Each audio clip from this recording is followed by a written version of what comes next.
Hello and welcome to Opinions and Beer. I'm your host, Adam. In just a few short moments, we'll be joined by our first guest, Jerry O'Brien. Jerry O'Brien is, and I'm going to call him this, a professional game show contestant. He has a knack for getting on game shows, and we are going to ask him about that. He was just featured on Wheel of Fortune, so very interesting guest to talk to. And then after that, we have Canadian filmmaker Brandon Rhiness. He's working on multiple feature films at the moment, and his a live-action comic book series. Let's go ahead. We have a big show today, so we're going to go ahead and move directly into the beer of the day. And today's beer of the day is Karbach Brewing Company's Daymaker. It's a Brut Rose Ale, brewed with cranberries and hibiscus. Now that's it's an IPA. It's a Daymaker IPA. It is 6% in alcohol by volume. I'm not seeing the IBUs for this one. You know what? I'm gonna make a guess by drinking it. How's that? Doesn't say what the IBUs are. I'm going to take a sip of this right here and tell you what I think the IBU is. Now, I think the IBUs are probably low. For an IPA, I don't know what's going on. I think IPAs are losing its style. They're not in style anymore, so their bitterness is starting to go down. This is probably, I'm going to say the IBUs are around a 12, 15, maybe a 15 IBU. Has dry and crisp. It's labeled dry and crisp, and it definitely is dry and crisp beer. I'm not tasting the cranberry unless it's like unsweet cranberry. I'm going to give this down the middle. I'm going to give it a 5. Solid 5. Now, Eamon right now is on the other line. He is with our first guest, Jerry O'Brien, and we are going to go ahead and move right along and get with him, and we're going to go and switch over in 3, 2, 1. All right, Jerry, how you doing? How's New York? Very good, good. Everything's good here. It's actually not that cold right now, but it'll be, we're getting, I guess, a pretty good cold front tomorrow. I don't even know where you're calling from, but it's cold. Pretty warm. Well, I don't know. It fluctuates here. We never know what to do until we step outside. You'll like sweat during the day, and then all your pipes will burst at night. Where are you guys located? We're down here near Beaumont, Texas. Oh, okay. Yeah. Okay. Cool. Yeah. I seen on the news that you guys. I don't know about New York, but I know up there, northern area, they're about to get a pretty cold, like below Antarctica temperatures. Oh, wow. That's what I'm hearing. I think I heard somebody say today that, even north of us, like in the Midwest, north of Midwest, that it was going to be like 50 below or some crazy number like that. I was like, that's nuts. The other day was a single digits, and that was bad enough, It must be all the climate change. So, Jerry, this is the Opinions and Beer podcast. We've been slowly growing for about a month now. We even have a nomination in Uganda, of all places. Nice. It's very serious now. So it's really cool to have you on. Is it Kamala or Kimchi? That's the only people I know from Uganda. Is that it? Is that who it is? Coney? No, Kamala or Kimchi. No, it was Coney 2012. Is what we had. No. Okay. No. That's a joke. I'm the giant. Yeah. No one gets that. Okay. But so Jerry, I've been telling everybody that you are a professional game show contestant. But last night, I heard that you did hospitality sales. Correct. That's my real career, because you can't really. I mean, you can't really be a professional game show contestant, because most of the time when you go on a show, you have signed a contract and you can't be on another show for another year or so. Oh, really? So it's not really anything you could do all the time. And there's, I'm sure we'll get into this, but you'll find that,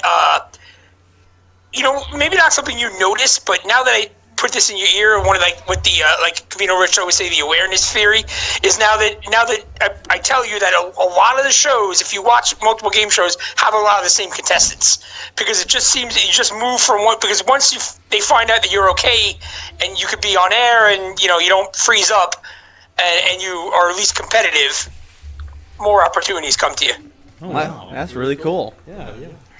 And actually, I think you and your wife have been on a few game shows, and you're known as the game show couple. How did that all come about? Mr. and Mrs. Game Show, we like to call our, so all other people call us, but we call ourselves too. No, but so the way it started was in 2013. My wife, we would watch Wheel of Fortune a lot, and my wife was really, really good at it. She's much better at it than I am. She's really good at it, and I was like, you know what, you should be on this. And she's a professionally, she works for a nonprofit in the Broadway industry, but she's a singer too. She's a professional singer. She gets paid to sing on the side and whatnot. But so I knew she'd be good in front of camera. I wasn't worried about that. And I'm like, you'd be really good at this. So I kind of, unbeknownst to her, I submitted her information, and I was like, just do this video real quick for me. And I took a video that she already had existing of like her singing and talking. Okay. Sent that to them, and then she got an email that said, "Hey, why don't you come to this audition?" And so basically, so I'll backtrack for a second. There's two ways to really get on Wheel of Fortune. Two ways that I'm aware of. There's one which is they call it like a wheelmobile, I think they call it, which is like a big cattle call. Like thousands of people go to, like, the wheelmobile will be in Raleigh on the 17th, and then thousands of people show up.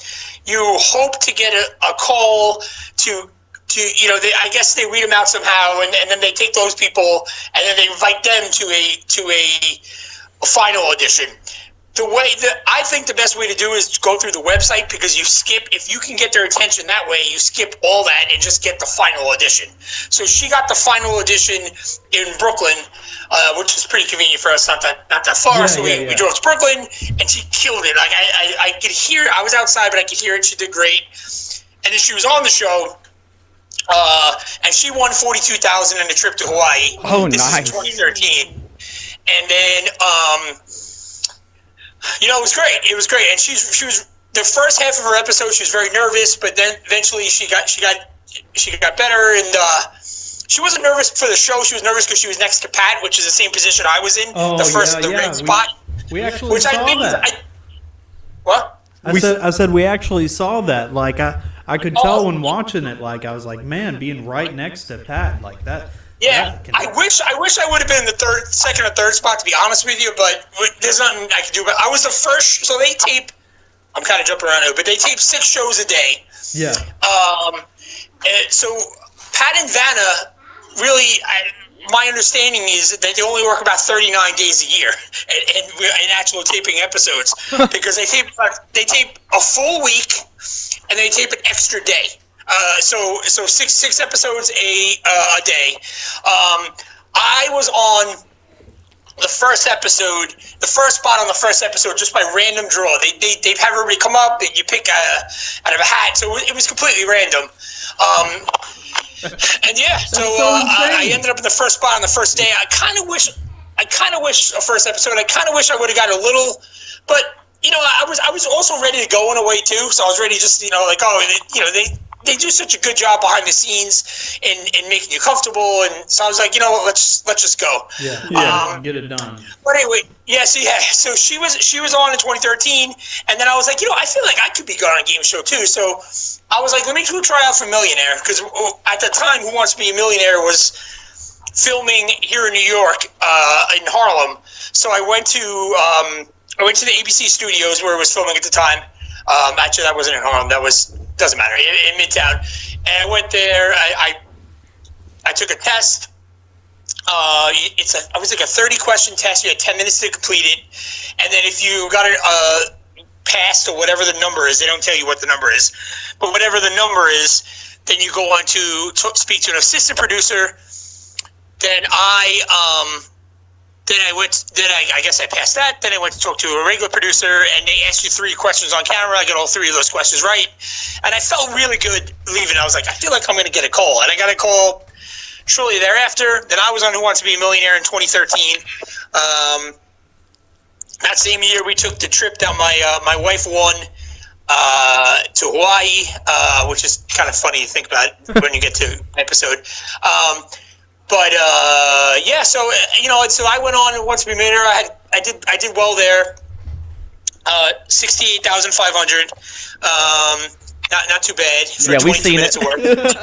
We've seen that. Yeah, we watched the whole episode. It was very interesting. Oh, thanks. Yeah, thanks. Yeah, it was fun. And then, then we kind of took a break for a little bit because you have to wait a year. Then we got a call about a show called Karaoke Showdown, which only lasted a season. I'll just say it was only lasted a year. It was a different experience. We'll just say it was, but it really was nice. And Craig Robinson from The Office and much other things hosted, and it was like a spin-off of one of those James Corden, carpool karaoke kind of stuff. Yeah. And like I said, it lasted about a season. I think it was on what was called Spike at the time. I think the network's now called Paramount. But it was a fun experience. We got to go. They flew us both out. We were a team. We really got that from them emailing us on a list, and then we had a Skype interview similar to this, but it was an on-camera one. And then I got to they flew us out to Vegas, and we had a good time with that, and it was fun. And then I think around maybe it was before or after that, my wife was on Who Wants to Be a Millionaire. It might have been maybe a year before. That might have been a year before that. So each one was at least a year apart. My wife was on Who Wants to Be a Millionaire. That didn't go as well as it, whatever, other things have gone, but it was still a fun experience. And then smash cut to me last night, my episode that aired last night. Yeah. How well did you guys do on the karaoke one? Yeah, I imagine that with your wife's singing capabilities, unfortunately, it was not the quality of the singing that mattered. It was but no, we so the way that worked is that they put us up against another couple or two girls. It wasn't exactly clear to me what they. I don't know. Whatever. I have my own theories on what their profession was, but that's a different story. Okay. And then they put us up against this couple, these two girls, and then they had another pairing face off. So we won our pairing. That was in like the backseat of the almost like it was basically like Cash Cab but karaoke. And we won that, and then we advanced to the final round, and then the other duo won, and one of the guys was a professional dancer. So so they cheated. It was kind of tough. So they ended up beating us in the finals, but we won like $1,500 and a free trip to Vegas. So not bad. Oh yeah, that's not bad at all. That's not bad. Now you actually, I hear that you actually got your first taste in game shows with the Weakest Link. What happened with that? Well, okay, so funny, yeah. So actually, it's not even really my first taste. When I was a kid, I went to I didn't get it, but I auditioned for a show that was, I think it was called, there's a version of it now that stars, I can't think of it, but it's like a Ricky Gervais and Fred Savage show where they talk to kids, but I think the name of the show escapes me, but I was real young, 5 or 6, and I was always kind of not theatrical, but I thought maybe I could do some stuff, and I don't know, I'm not an actor, I don't sing or anything, but I was like, I'll try it. I was like maybe 7 or 8. I went on, I can't remember the name of the show, it'll come to me, but basically it was like kids describe something to contestants, and the contestants had to describe. I remember having to describe a hamburger randomly, and I guess that didn't work out for whatever reason, and then I just didn't even think about it until to about 2000, 2001. Let me see how this worked out. So Weakest Link. I'm living in I'm from New York, as I mentioned, and you can tell by my accent. But I lived in Orlando, Florida for a while. I worked for Disney for a number of years too, and I did. I auditioned for The Weakest Link. They came down there, and I knew I did really well. Like, I answered all my questions right. And then they flew me out to L.A.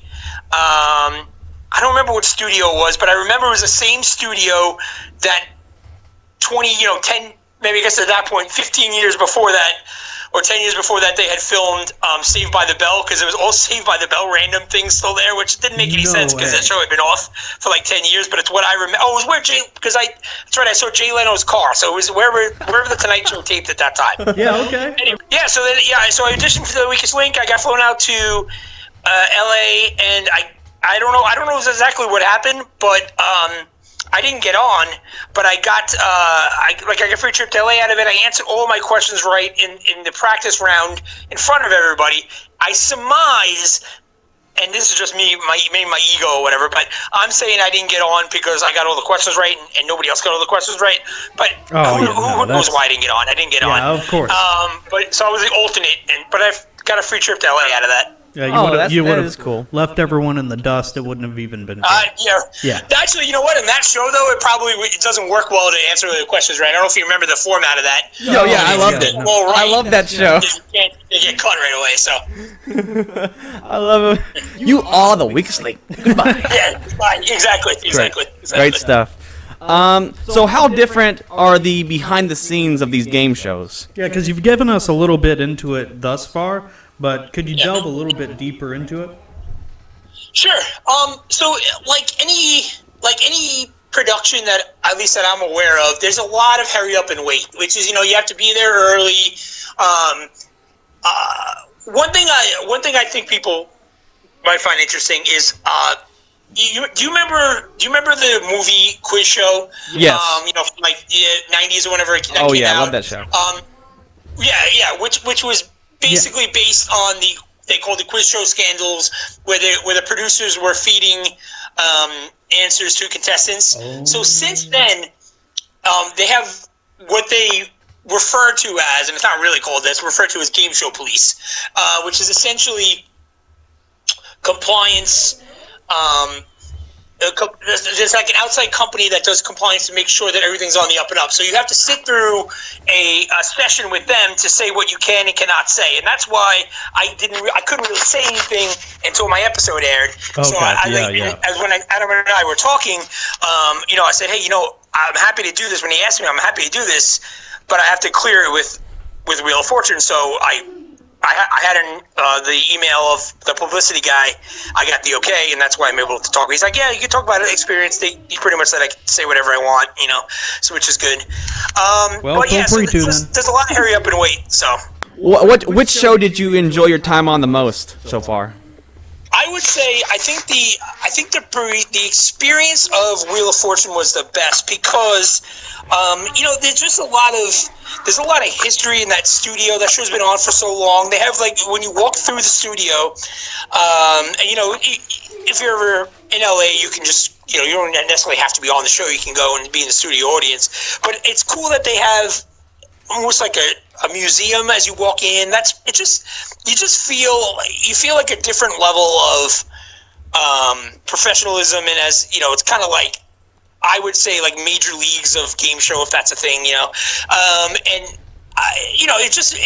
there's a lot of producers. They have their associate producers. They have their I don't even know if they're called contestant coordinators, whatever their term is. They have their shtick down. They take you through everything. They make sure you have all the information. Make sure you have the rules. Make sure you understand everything's on the. Yeah. Not that everything wasn't on the up and up in the other shows, but everything is just done a little bit more polished. Yeah. We're gonna get a whole lot of angry Who Wants to Be a Millionaire guest on here. No. But, you know what I will say, though? I enjoyed Millionaire. I think the difference for me, is that it's two completely different shows in the contestant experience, because when I was practicing for Wheel of Fortune,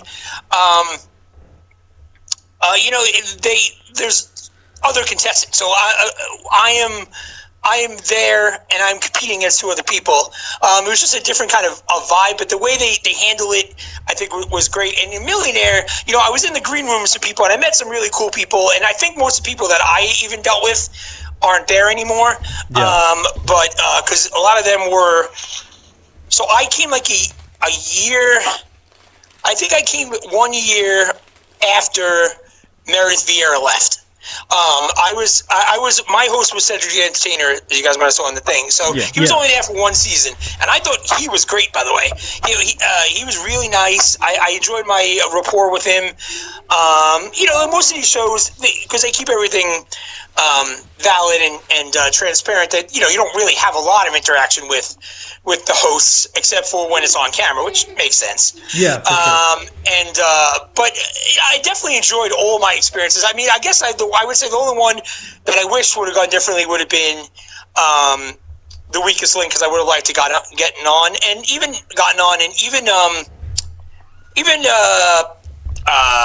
Karaoke Showdown was fun. It's one of those things, man, where I would say that everything has been great, and I look forward to doing more of them, hopefully, in the future. But yeah, there's just and Millionaire. I mean, with Wheel of Fortune being so fresh in my mind too, I just gotta say they're just great over there. Yeah, and Wheel of Fortune, I mean, they still have most, if not all, of the original people, the host. I mean, Millionaire, the host is changing now. It's not Regis anymore. Is just so far above. And look, I'll throw in one. Okay. So I mean, you've discussed the game shows that you've been on in the past.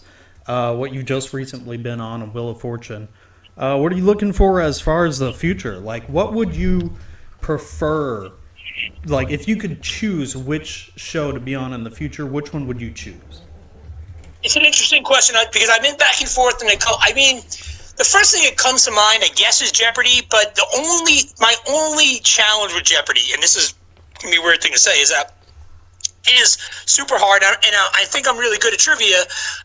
It's obviously very hard, but I think with as difficult as it is, the money is not up to level of the difficulty. For example, in my 22 minutes on Millionaire, I won $68,500, and I would have to win 3 to 4 episodes of Jeopardy to get that. Probably. What does a winner usually get? 15 to 20 grand, maybe. Yeah.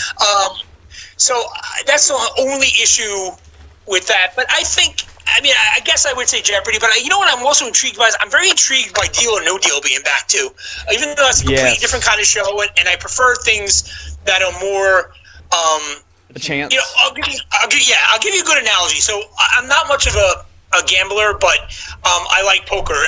So I play. If I'm ever at a casino, I play poker. The reason being is I feel like while there is an element of luck to it, and there is an element of the house. The house doesn't really have an advantage of poker as opposed to every other game. The house takes a rake, but the house doesn't care which one of the players wins. And so it takes away the house advantage of that. There's no house advantage. And I like something where I could take my skill, because I mentioned poker in Wheel of Fortune too. I like my chances to be able to take my skill to see how well I can do against other people. Luck is certainly a part of it, but that's a reason that if I'm in a casino, which I'm not that often in a casino, but if I am, that's where I gravitate to poker. So I kind of tend to gravitate more towards the shows where I feel like I can control it, good or bad. Whether and Wheel of Fortune, there's an element of the wheel which I couldn't really control. That was the frustrating part. But everything else that I could control, I feel like I played pretty well. I solved a lot of puzzles, so I'm very happy with how I played. I just, bankruptcy got me a couple times. So I guess my answer. I was livid when I was watching it. Every time it hit bankrupt, I almost punched something. I was so pissed. Yeah, and we seen you were checking it to see if it was weighted or not. Tell me about it. I know, and but like the way I'm looking at it is that I'm looking at like. Look, I got to be on Wheel of Fortune. I won just under 10 grand. I won a trip to Hawaii, and I only lost by like $350. And considering the other contestant, Amy, who was very nice by the way, because it was funny. She was So there's 2 hotels you stay at, or they recommend you stay at, and I guess everybody stayed at the other one except me and Amy. So Amy was the only person I actually saw before the taping day. We just kind of figured out we didn't, you don't really talk or anything, so I didn't really say. I was like, "Hi, how you doing? Good luck," and that was pretty much it. But it's funny, she was the first contestant I actually met on that day. I kind of lost my train of thought here. Like what I was going to say was, I just, I'm happy with how I played considering the bankrupts, Yeah, that was just luck, man. I see that you're into the gambling stuff, kind of. You're doing the Royal Rumble pool and all that kind of stuff in the groups. Yeah. And you also, I think you started playing that HQ game. Yeah, I play that. I play that a lot, actually. I've won like 11, 12 times, and for a grand total of like $4, but you don't really win anything. The other day they had WWE trivia the other day, and I'm like, I'm definitely going to kill this, and I won that, but I won 21 cents. So it's like, ooh, but you don't really do that for the money. You do that just for something fun to do. Yeah. I definitely like HQ a lot. Yeah, I had never heard of it until I seen that you were playing. I'm like, what is this? It's like some game show app. It's a game show run by some comedian dude. Yeah, but it's good. And they have sports. They have they just. It's funny enough with speaking of Wheel of Fortune, they just started something called HQ Words, which is basically Wheel of Fortune. It's you're solving hangman type puzzles. That's fun. That's cool. Yeah. So the big question everybody always asks and always wants to know, this gift tax. Huge. This gift tax, the money earnings, do they tax you before, after? Do the different game shows tax differently? Probably depends on the situation. You have to just watch your taxes whenever you have to pay at the end of the year. Like, how does that work? Sure. So basically, here's how it works. It depends on. Okay, so for Wheel of Fortune, this will be my episode just aired last night, so I'll get paid in the 2019 year. So this won't be. I won't have to do the taxes for this until next April or whatever. But basically, what happens is, in my experience, you lose about 40%. You lose about 40% of the prize. Jesus Christ. Yeah, that's kind of a lot. It's one of those things where I look at it like, you lose 40% of, I'd rather have 60% of something than nothing of it. So I look at whatever, that's fine. Yeah. With the trips. So I've actually never won a prize. Like I've never won a car or anything like that.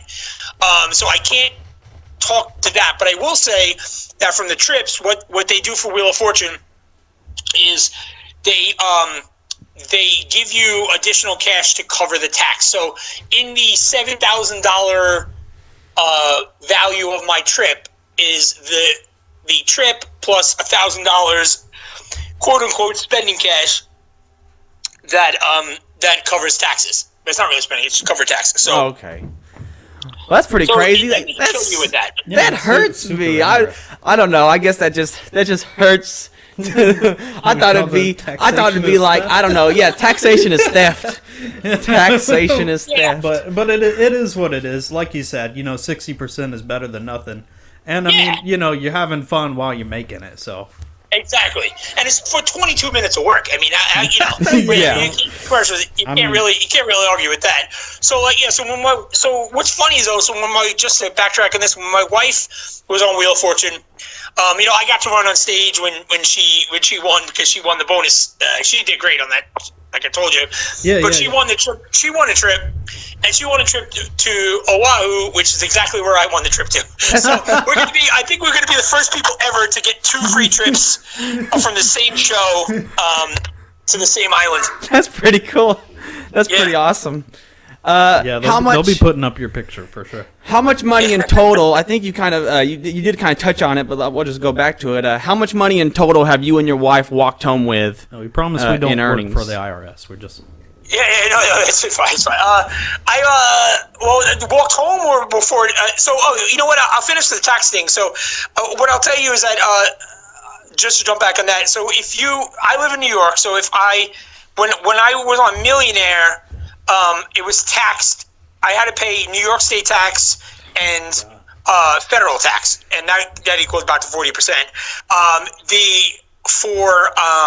For Wheel of Fortune, which was in California, I'll have to pay California state tax and federal because it's where the money is earned that matters. Oh, that's a big so deal. So that 1 year in the 1 year that we were on that show that in Vegas, I want to say that we ended up paying California too, only because the production company was based in California, even though we filmed in Nevada. I don't think I paid Nevada. I think I paid California taxes. So you pay whatever state is the production company is and or filmed at, and then federal. Are California taxes higher than New York? Yeah, I think they are. I mean, New York. I think they are, but I don't. But I mean, it's not like California's it's not. I don't think it's tremendously so. I don't remember. Cause I will say that if I remember right from when my wife won it, that it got taken directly out. The California got taken directly out. Excuse me, but the federal you're responsible for paying yourself. okay. Yeah. Okay. Well, a few questions here for you, Sure. if you don't mind me asking. No. Here's question number 1. Yep. Though it might sound like a children's book character, which of the following names belongs to the president of Nigeria between the years of 2010 and 2015? A. Successful Peter. B. Nice Guy Abraham. C. Handsome Alan. Or D. Good Luck Jonathan. You know, I'm going to say an educated guess. I'm going to say Nice Guy. Whatever the Nice Guy one was. Okay, you say B. Nice Guy Abraham. The correct answer was D. Good Luck Jonathan. Oh, no idea. Yeah. You didn't know that?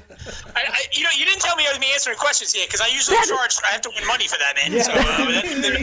So That's a substantial That was amount the- right there. We're you gonna don't cut usually this get That out. was on your episode. That was on your episode of Who Wants to Be a Millionaire. What? That was one of the questions on your Who Wants to Be a Millionaire episode. Well, No, that was that wasn't one of my questions. That must have been the one that was in the commercial. Yeah, question, it which I was. didn't do. It was. I was Yeah, hoping. so that's not one I of was my gonna try to throw you off. But is there anything that we didn't touch on that you would like to mention? No, I would say that no, I don't think so. I would say that yeah, I think you asked me about the total amount won. I don't think I ever answered that. So I never sat down and figured it out, but I would say so 68.5 plus 48, let's say, plus 1,500 plus 1,000 plus 16, whatever my total was, 16,800. So whatever that equals to, I guess it's over 100. 100K. It's definitely over 100, but 100, somewhere between 125, I would guess, somewhere around there. Not too bad at all. Not at all. So real quick, I've got kind of a big question for you. If anyone is trying to like get on any of these shows, maybe somebody younger is like listening in, what kind of advice would you have for them to try and push forward? So I think the secret, and it's something that's funny. We have, my wife and I have I don't want to say trained is not the right word, but given advice to a couple people who were auditioning, and most of them have gotten on. I would say that the key is, there's a couple of things. There's one, that you want to be super, super, super positive, and what I mean by that is you want to be sincere in your positivity, but you want to be positive. For example, I have a friend who is super, super positive. But I don't know. For some reason, you have to find the right balance of personality to be on the show. And so when I auditioned, I'll tell you this, when I auditioned Wheel of Fortune, I didn't feel that comfortable with it because I feel like I didn't play as great as I could have. But what I remember my wife told me, and what I've known from my experience from other ones, was that if you sit there and smile and you clap and you're into it, that really goes a long way. Yeah. So I think that's the reason that I got on, to be honest with you. And I think it also helps if you're not, I'm a big guy and everything, but I think it helps to have pleasant looking. I have an Irish looking pleasant face, I guess, or whatever. And that helps, I guess. And I would say that you just have to be. You have to know the material. You have to know what it's about what the game is about. Know the gameplay, but attitude is the most important thing for sure. Yeah. And you have to not, even if you don't do, when you're auditioning, if you mess up or whatever, you just have to just keep being positive about it. There was somebody who had auditioned recently for Wheel of Fortune, and I don't think this person told me they were auditioning after they already auditioned, or they're just about to go into it. And my only advice was just be positive. Just clap till your hands hurt, whatever. And the person's response to me was, "That's not really me. I don't know if I could do that." And I was like, "Okay, good luck." You know what? You want to be like. I'm not saying it's me either. I'm not like Mr. Pollyanna positive all the time. But you have to amp up your personality and be the kind of person that people want to watch on TV. Yeah, exactly. You definitely came off as the person that they're going to want that producers are going to want to work with. Yeah. So I'd say the most important thing is attitude, and have a positive one, and just being confident too. You can't really, you just have to be confident in what you're saying, and confident in every part of it, and just be calm. And so what I didn't know before I was on the show the first time that I get nervous like anybody else, but I don't get paralyzingly nervous. So it's, so I can handle it. And I think that's the key. I always say, like, the only thing that kind of irks me sometimes is when somebody will say something like, "Oh, I would have gotten that right," or, "Oh, I would have, why didn't you do this?" I'm like, you know what? Shut up. Get on the show and do better than me if you think you can. Yeah, it's like kind of like what you were saying was almost like they're icing you, Yeah, that annoys me a little. What just happened? What just happened? Jerry, are you still there? Oh, shit. Fuck, what happened? It really annoyed him. It's still on? What's going on?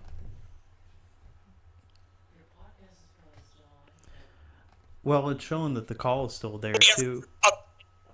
You there, Jerry? Hello? Yeah. Hello? Oh, sorry. We had lost you for probably about 20 seconds there. Gotcha. Yeah, I don't know what you missed, but I guess I was just saying that positive attitude is where you want to be, and look presentable, look nice, get a haircut, just try to look presentable, try to be pleasant looking when you're on TV. Okay. Yeah. Hey, Jerry, it's been an absolute pleasure talking to you. I just want you to know. Appreciate it. Yeah, thank you so much for having us on. That was Jerry O'Brien. Man, good luck, and I hope to see you on future game shows, man. Oh, yeah, I'll be rooting for you for sure. All right, guys. Appreciate it. Thank you. All right. Bye. Well, that was a very fun interview with Jerry O'Brien. I really hope to see him again in the future on future game shows. Apologies for the mild audio issues we had during that interview. Hopefully we can fix it up. Something weird's going on with our audio, and I apologize that this keeps happening. We will continue to investigate it. We assume to fix it sometimes, and then sometimes it just reverts back to this weird quality that we are well aware of, and we are trying to work to fix it. Please bear with us. But we are moving on now. Hopefully we audio-wise, it does a lot better on this one. We are moving on to Canadian filmmaker Brandon Rhiness. He is on the other line with AMN as we speak. So we are going to go ahead and jump on over there. And 3, 2, 1. Okay, this is Opinions and Beer, Mr. Brandon. I have to admit that we're getting back. The pop-up interviews we do is very low planning and off the cuff. Keep it fresh. Yeah, so we're definitely going to mainly base this on whatever you're looking to promote or show off, essentially. Like, we want to know as much about you as we can in the short time that we have with you. Cool. Let's do it. All right, so Mr. Brandon, what was that, Rhiness? Is that correct? Rhiness. Mr. Brandon Rhiness, you are a writer/director. Yes. You are from, is that Edmonton, Canada? Yep. How's life in Canada right now? It's a little chilly, but it's not too bad. Yeah, things are going very well career-wise. So I guess I couldn't be happier at this point. I see that you're working on quite a few projects. How do you work on so much stuff? It's got to keep busy, I'm an indie writer, indie filmmaker. I'm not making the millions yet, so I got to basically keep cranking stuff out in order to keep the whole operation going and keep the bills paid. So I have to just write a ton of scripts and just start producing movies and raising money however I can, and just like keep cranking stuff out the best I can, and I'm having a great time doing it. Staying on top of the grind. I mean, how do you find time for all that? Well, I do this full time, so I just work all day and spend my time wisely. I write fast and shoot projects as quickly as possible and delegate tasks that I'm unable to do. And we have a great team, and I just make it happen. So, can you walk us through the process, the casting process, like for some of your more favorited films? Casting, to be honest, like I'm not a big fan of the casting process. Like, I don't mind picking the actors and stuff, but just the whole audition thing, like, I really just don't like doing it. It's it's ultimately my responsibility kind of as the director producer, but I usually have other people kind of take the helm on that. It kind of varies for each project. For like kind of my first feature, Cold Comfort, we did open auditions, and we just rented this like hotel room boardroom for the day, and I think we had like 60 some people come in, and it was a long, tedious process. So when we did Hot Box in November, my second feature, we just kind of did like video auditions where basically we accepted like demo reels and resumes from people, and then we kind of just picked the top like 2 or 3 who would be best for the role, and then those people came in for auditions, so we didn't just have to see a whole ton of people. We could just kind of narrow it down beforehand, and that made it much more easier to deal with. Yeah. For some of my projects, especially smaller ones with a smaller cast, I kind of already know which actors I want who'd be best for the part, so we usually just kind of I even write with people in mind, so we'll just contact those actors, send them the script, ask if they're interested, and then cast them right there, and we just skip the whole auditioning process altogether. Yeah. So, if you don't mind telling me a little bit, what's some of your past projects been like? What's some of your background that led you to where you are right now? Well, I've always been writing, and even when I was a teenager and stuff, I kind of would like dabble in filmmaking, just kind of on the side for fun. I never really took it seriously until about say 4 years ago. And I got laid off. I started selling a few scripts here and there, mostly just shorts, and then I got laid off from my day job. And it was kind of right around the point where I was almost making enough money at writing that I could pay my bills. So I was like, you know what? Like, if I just wrote all day instead of in my spare time, and just started selling scripts, like, I might be able to make a living at it. And I figured I'd just take it a month at a time, and if I ran out of money, I would just go find a job. Now it's like 2 or 3 years later, and I'm still going. I'm still doing this full time, and just been able to make ends meet. So I started making some low budget short films, and then they started to get better, and then kind of started getting more attention, and able to raise more money and get better crew, better actors, and all that. And then so I made my first feature called Cold Comfort in April of last year. It's still in post production. We signed with a distributor for that one, so hopefully that will be out fairly soon. And then I followed it up in November with Hot Box, which is like a stoner comedy, and that was like an amazing experience. We had like such a big casting crew. For Cold Comfort, we had like I think 5 or 6 like speaking roles, and Hot Box had like 57 or 58. So the cast just grew like way more, and then our crew was huge, and it was such a fun experience. We actually shot it we shot it in 11 days. Originally planned for 12, but everything went so smoothly we finished a day early. Oh wow! That almost never happens. I know it was. That's really it's like an anomaly. I think people are gonna be talking about that for years to come. Just how awesome that went. There was no problems. I mean, we had the friggin' blizzard, and roads were bad, and things like that. But one car hit the ditch, and we had to drag them out. But other than that, it could not have gone better. And we actually the trailer's almost done. Should be in the next couple days we'll be releasing the hotbox trailer, and we have a rough cut of the film done. So a few people have seen the rough cut of it, and it's I think it's going to be. I think people are going to like it. I can't wait to have a screening and release it to the world, and get it in front of people's eyes.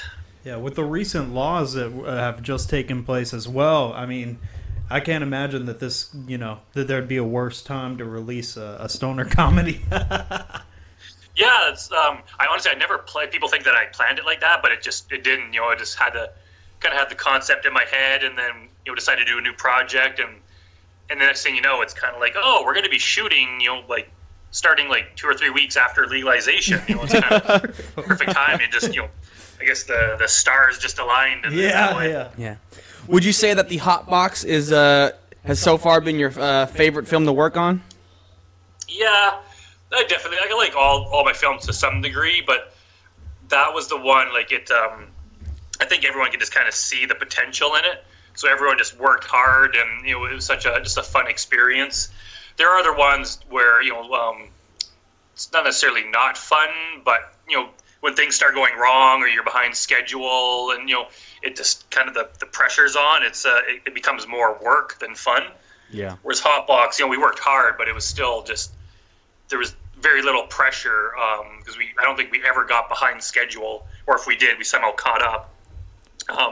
So it was more just you could use your creativity more than just having to go as quickly as you can because you have to be out of the location by a certain time. It was nice just to be able to use that time to kind of use your creativity instead of just trying to rush through things. Right. What are some of the hardest? What's some of the biggest problems that you run in that may lead to some of these frustrations? But honestly, money is always the problem. I'm sure every indie filmmaker has the same issue, and it's just I hate having to. It's something is not the best I can do because we just can't afford to do it better. I hate just having to cut corners because it's we can't afford to do this. We have to do it the cheap way, and it just it kind of never really damaged the film, but it's just it's one thing in there that I wish we could do better. And I'm getting better at maximizing production value based on our budget. And Hotbox is great because everyone just kind of came out to help, and we rented this kind of mini mansion from the city.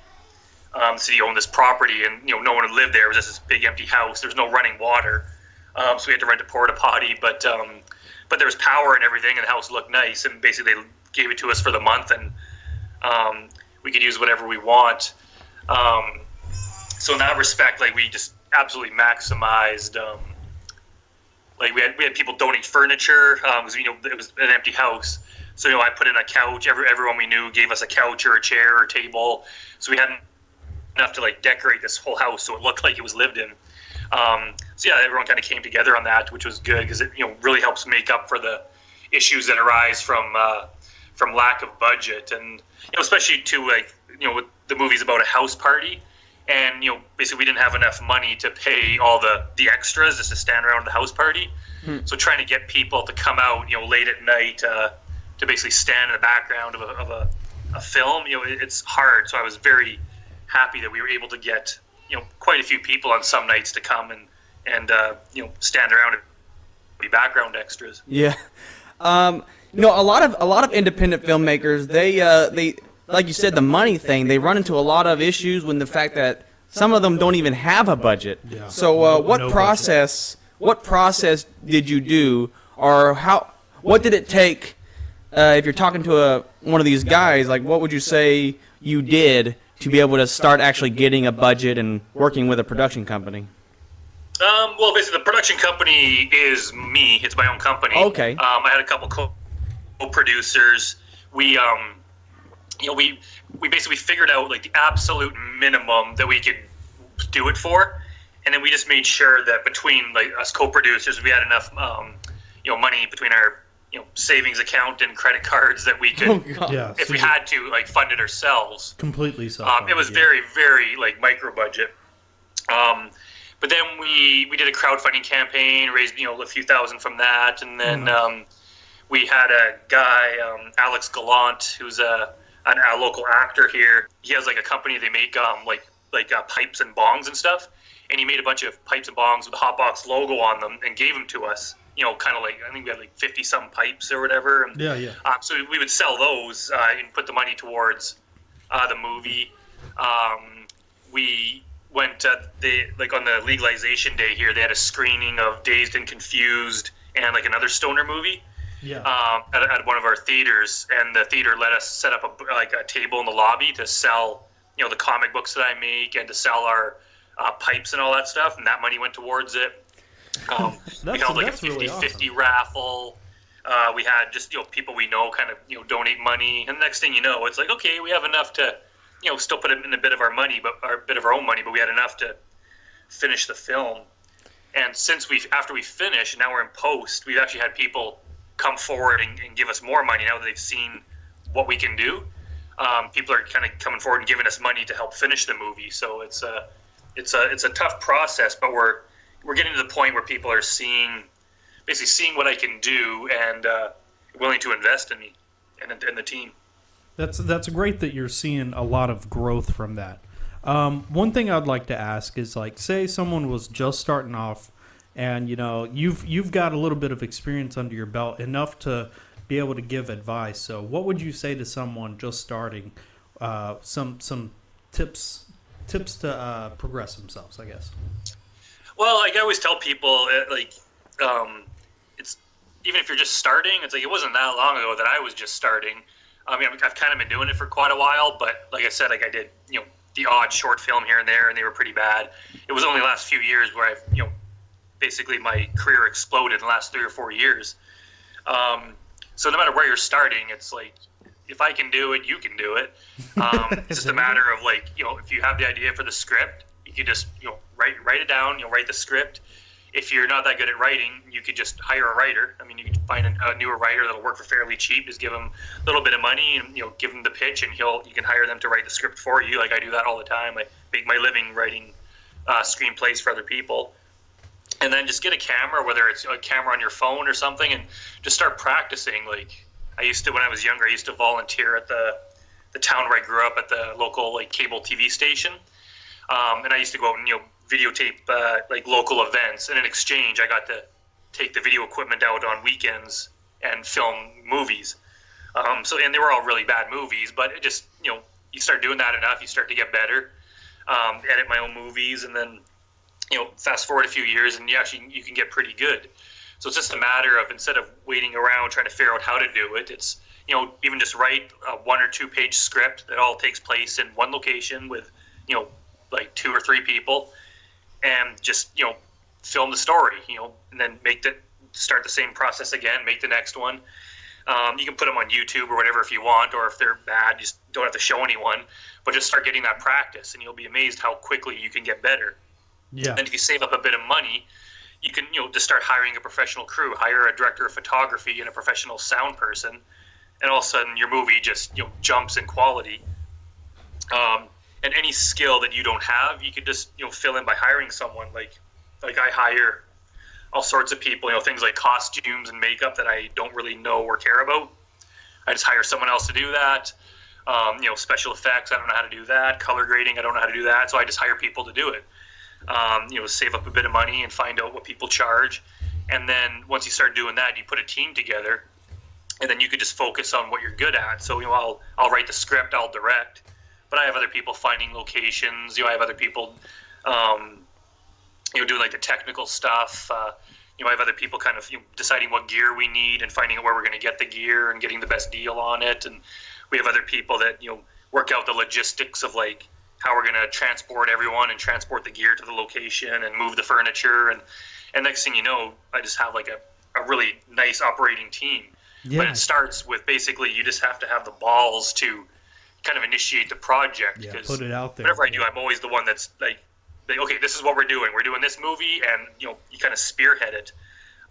So if you have that kind of courage, you'll be amazed at how far you can go. So in That's some really summary, excellent advice. there's no schematic for the Get Funds quick scheme. I mean, it's it's straight hustling, and like you're Yeah. sitting there busting constantly ass. busting your Because a lot of people. Do you feel like a lot of people in the independent film community, especially those maybe starting off, they're not willing. Maybe not necessarily not willing to put in the work, but maybe they're not aware I think a of lot the of amount of people work do. that some people go through to actually get that level of success. They think it's just some simple, easy throwing something together, but it takes a little bit more effort than just throwing stuff together. For sure. Yeah, it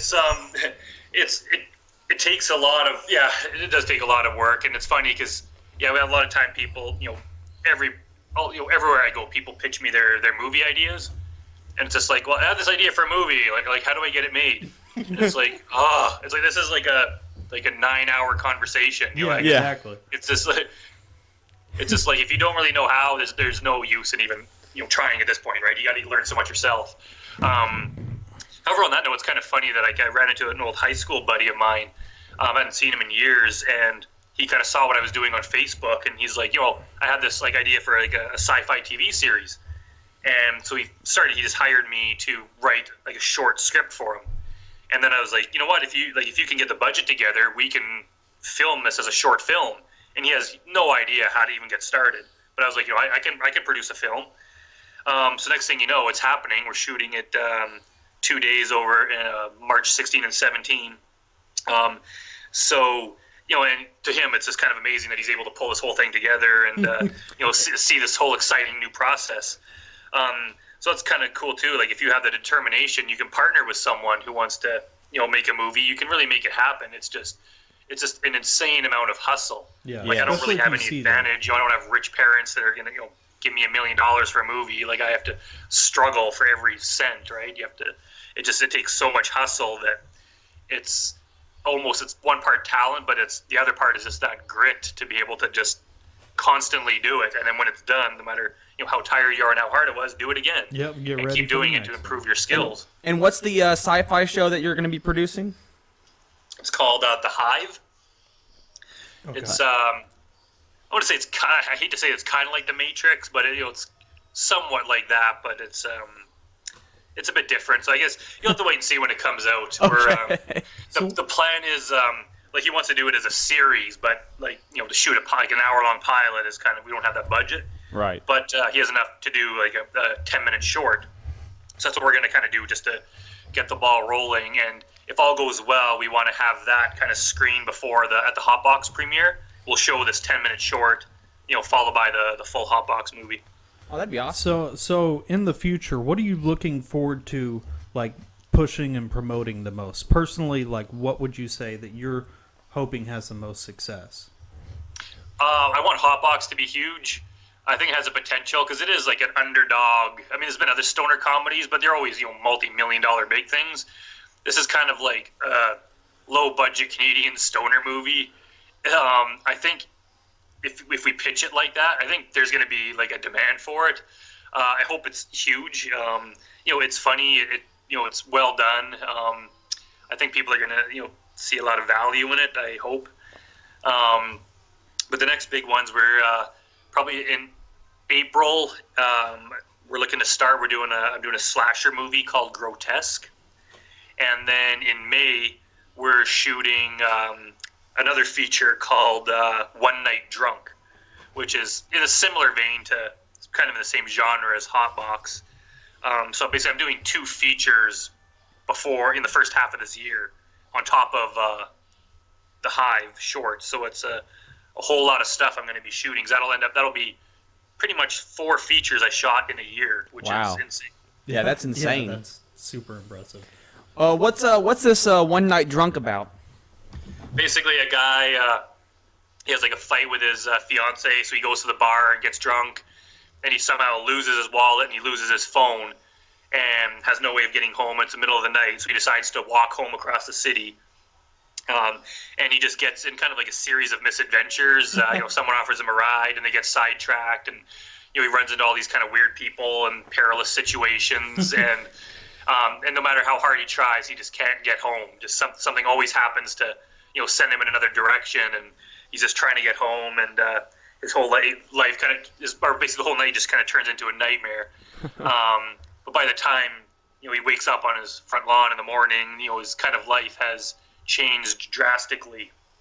So yeah, it's a comedy. It stars Adam Keefe, who's a pretty big actor here in Edmonton. He was one of the characters in the Hot Box, so we're really looking forward to that. It's some few people have read the script and think it's hilarious, so we're just kind of doing some rewrites now, and we're getting ready to get into pre-production on that. Oh yeah, it sounds great. Sounds magnificent. Thank you. I'm looking Hotbox and One Night Drunk. I'm actually personally looking forward to those now. So I'm glad we talked to you about it. Yeah. And Grotesque, that's going to be a classic slasher story, or is there something more to it? I wanted to go for I'm just like a big fan of kind of the late 70s and 80s slasher movies. Originally, that was the plan. It kind of came from could we shoot if we just got a few people together and go shoot something out in the woods or whatever, could we shoot a feature-length slasher in 5 days? And there was some debate. Some people were like, yeah, we could do it, and some people are like, not a chance in hell. So I started writing the script. Kind of 3/4 of the way done the first draft. But as soon as basically with the point now, it's okay, the story's way more complicated than originally thought. There's no way we could do it in 5 days. So we might end up doing kind of half before One Night Drunk and then half later. We're still kind of planning that out, but basically it's a woman with a huge nose. She goes to get plastic surgery, and she goes to the cheapest, back alley plastic surgeon she can find, and he ends up botching the operation, and her nose, basically she loses her nose. So she has this big gaping hole in her face, and now that she's disfigured, she kind of just snaps and goes on a rampage, Jesus, killing everyone that ever offended her, basically. Oh my goodness, that's pretty intense. Yeah. Now, So I've got something kind of serious I need to get to the bottom of. What personally, what is it about George Bush Sr. and Michael Dukakis that really just drives that inspiration into you? Oh, you talking about that? My story. Yeah, that was a long time ago. That was in grade 4. Not to date myself, but yeah, that was when hell was that? Late 80s, early 90s. Yeah, for some reason that seemed to be some sort of big moment. My dad actually ran for MP up here, which I guess would be the Canadian equivalent of a congressman. Okay. When I was a kid, he was big into politics, and he ran in a couple elections. So he would just, always into politics, whether it was Canadian or American.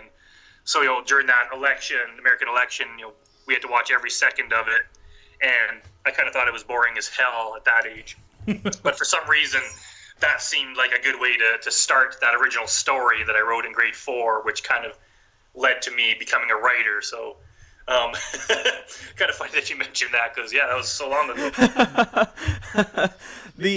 Now other than films, you actually also do a comic book. You have a comic book company called Higher Universe Inc. Yep. And it looks like you have quite a few comics you do, from the Misfits, Stargirl, Ghoul Squad, Alley Cat, Stoner Kid.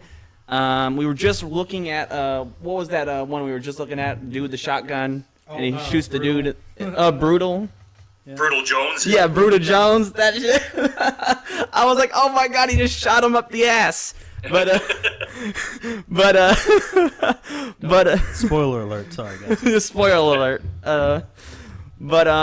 So tell me, what got you into the comic book writing, and how's that coming along?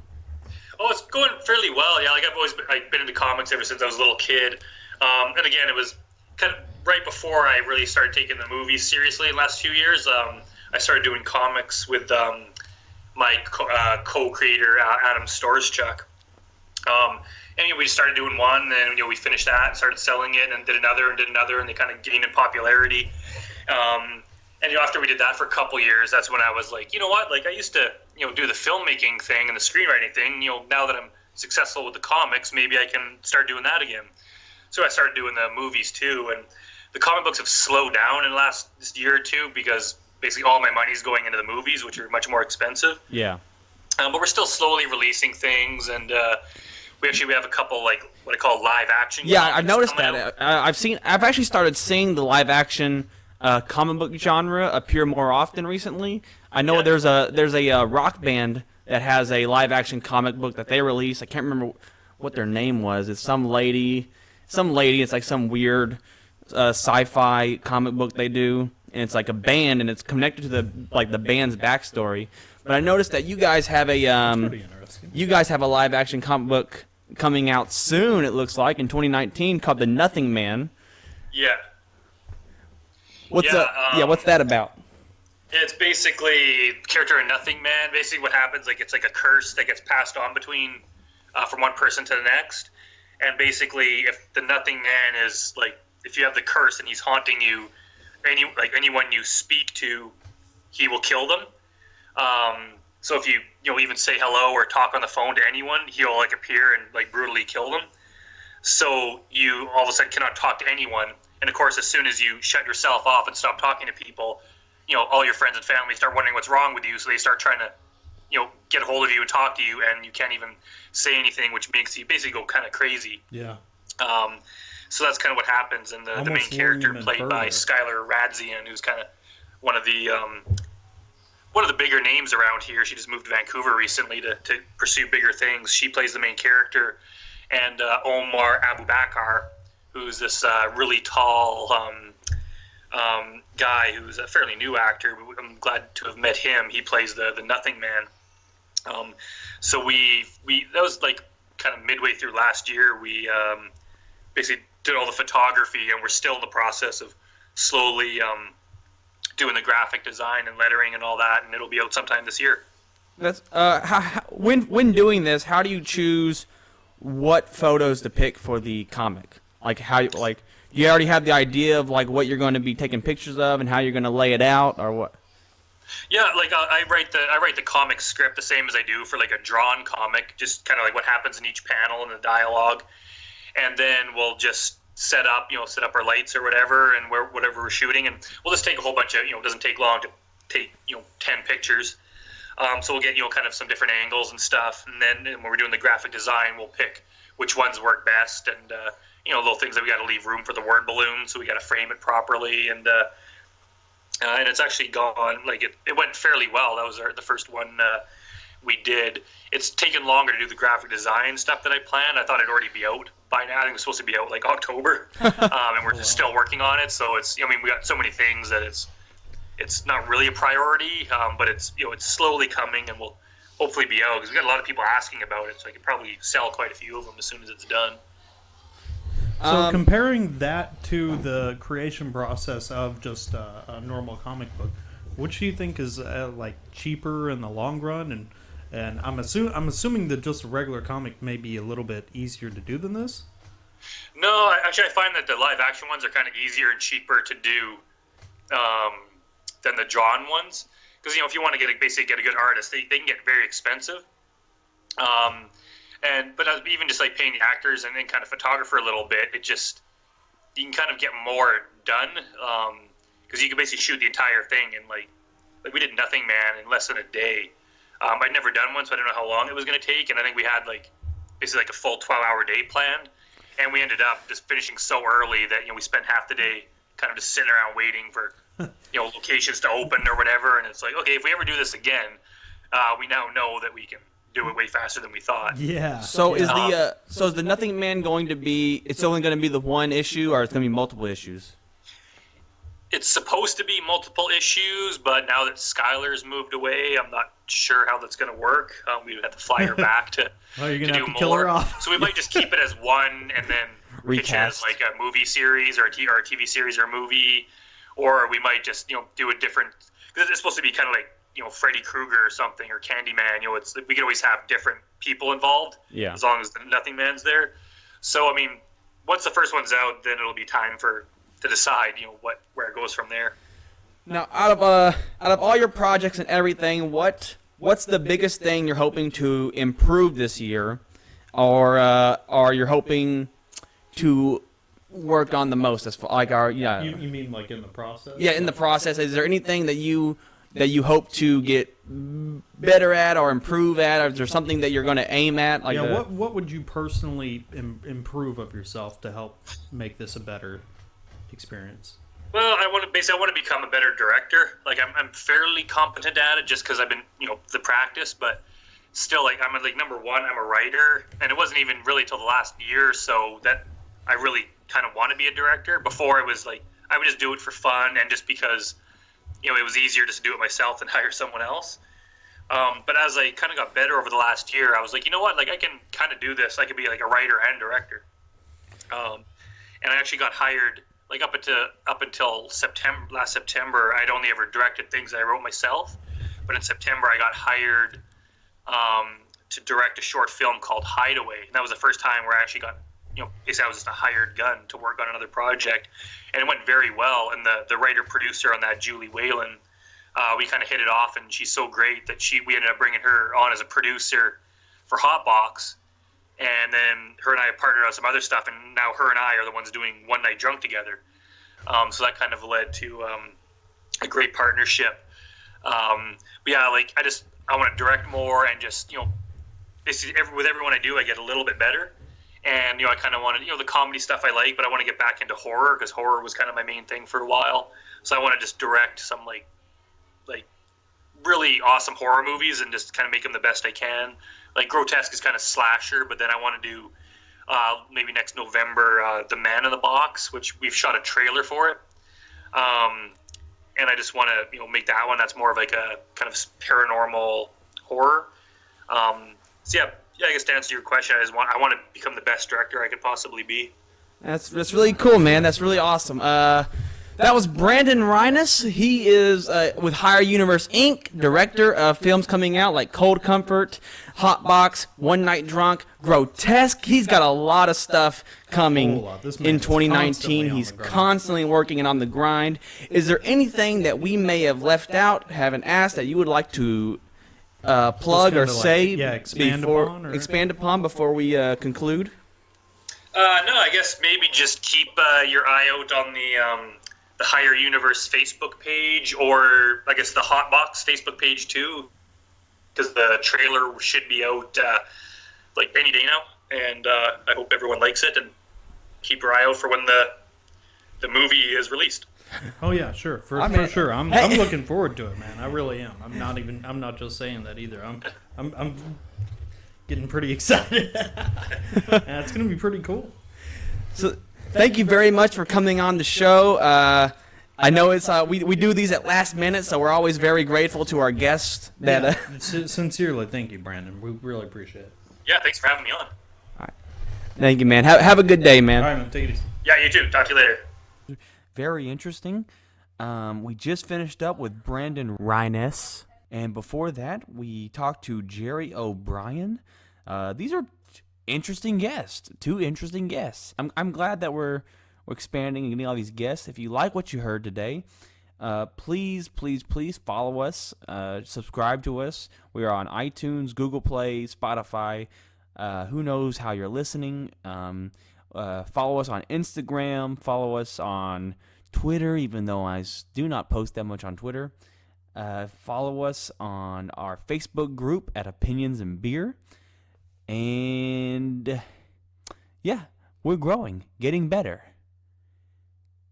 I say we're getting better, but that's just my opinion.